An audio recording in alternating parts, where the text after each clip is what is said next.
Dans le prochain épisode de Demain nous appartient. Panique chez les Perrault, une reconstitution fait basculer l'enquête. À la piscine, Mélodie a un invité surprise. Bruno prend une grande décision. Attention, les paragraphes qui suivent contiennent des spoilers sur l'épisode de Demain nous appartient diffusé demain soir sur TF1.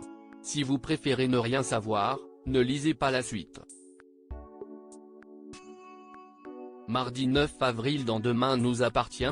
Une reconstitution fait basculer l'enquête après avoir déclaré être responsable de la chute de Simon. Camille a passé la nuit en garde à vue.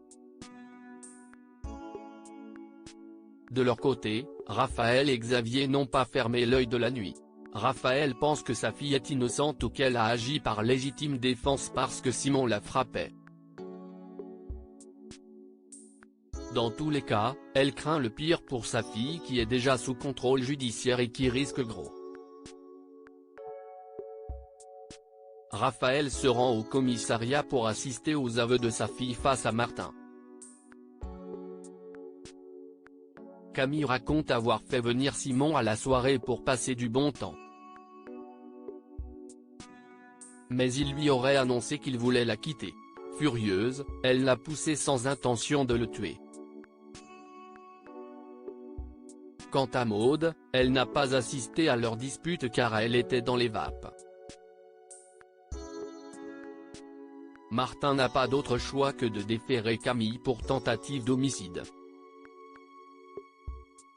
Raphaël est sous le choc. À l'hôpital, Aaron et Victoire constatent une très légère amélioration de l'état de Simon.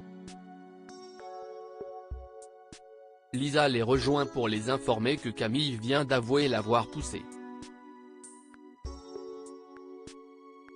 Aaron a d'abord du mal à y croire tant il a vu qu'elle était triste quand elle est venue au chevet de Simon. Après réflexion, il suppose aussi qu'ils ont pu se disputer à cause de la vie sentimentale chaotique de son frère. Lisa assure qu'elle va essayer de se renseigner. Pendant ce temps, Maud se rend au commissariat pour avouer à Martin et Aurore que Camille se blâme uniquement pour la protéger. Elle affirme que sa sœur aurait été incapable de faire du mal à Simon vu à quel point elle l'aimait. Maud ajoute qu'elle se souvient avoir eu une dispute avec Simon sur le balcon, même si elle ne se souvient pas de ce qui s'est passé ensuite. Les policiers décident d'organiser une reconstitution chez les Meffres. Ni Camille ni Maud n'arrivent à pousser le mannequin par-dessus la rambarde car il est trop lourd pour elles. Aurore suggère qu'elles l'ont poussé à deux. Elle leur demande donc de le faire.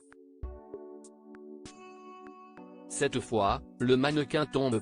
De retour au commissariat, Martin déclare à Raphaël et Xavier que la reconstitution colle avec les images filmées par Aya où l'on voit Camille et Maud ensemble sur le balcon. Le commandant n'a pas d'autre choix que de placer Maud en garde à vue. Raphaël se sent trahi. Elle se rend chez Chloé afin de se confier. Elle trouve notamment que Martin enquête à charge et souligne que Xavier lui apporte davantage de soutien. Chloé fait toutefois remarquer que Martin est dans une position délicate et qu'il va forcément découvrir une autre explication qui innocentera ses filles. Pendant ce temps, Manon apporte son repas à Camille en cellule. Elle en profite pour discuter un peu et l'interroger sur la situation. Camille avoue qu'elle se sent complètement perdue car elle s'est rendue compte durant la reconstitution que Maud est innocente. Camille ajoute qu'elle s'est dénoncée pour la protéger parce qu'elle la croyait coupable. Manon la pousse à réfléchir à une autre option. Elle l'incite à se rappeler des invités présents à la soirée. Camille souligne que Simon ne fréquentait que des gens de son âge.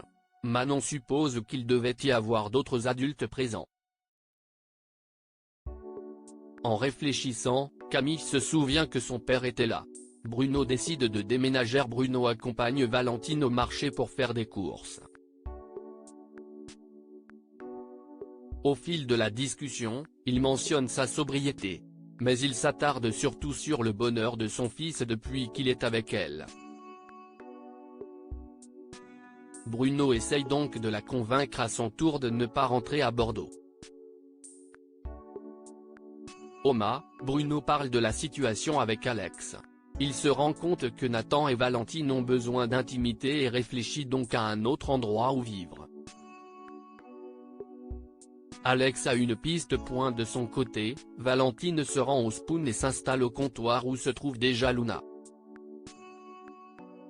Une fois cette dernière partie, Mona explique à Valentine qu'il s'agissait de l'ex de Nathan, prétendant qu'elle n'attendra pas une seconde pour lui sauter dessus quand il sera de nouveau célibataire. Au même moment, Nathan arrive au Spoon. Il retrouve sa petite amie et lui fait en blague en disant que tous les transports sont bloqués. Plus tard, Bruno appelle Nathan pour lui annoncer qu'il va déménager afin de lui laisser son intimé avec sa petite amie. Il prétend avoir trouvé une chambre en sous-location chez un pote d'Alex. En réalité, il a installé une tente sur la plage. Georges fait des efforts pour Mélodie à la piscine où elle vient donner un cours d'aquagiment. Mélodie croise Étienne venu se changer les idées en faisant quelques longueurs. Au même moment, on apporte à Mélodie un lapin en chocolat géant déposé à son intention à l'accueil. Elle découvre que c'est de la part de Georges, qui lui a posé un lapin la semaine dernière. Georges vient ensuite suivre le cours d'aquagym de Mélodie. Elle essaye de rester concentrée, mais sa présence perturbe le cours. À la fin, Mélodie accepte les excuses de Georges, reconnaissant ses efforts. Étienne vient alors inviter sa collègue à déjeuner. Celle-ci décline, puis en profite pour faire les présentations entre Étienne et Georges. Ce dernier ne peut s'empêcher d'être jaloux. Georges et Mélodie vont ensuite sur le parking pour déjeuner rapidement ensemble. Georges renouvelle ses excuses pour la semaine dernière. Mélodie comprend que les circonstances ne lui sont pas favorables. Elle comprend aussi que Lucien soit sa priorité.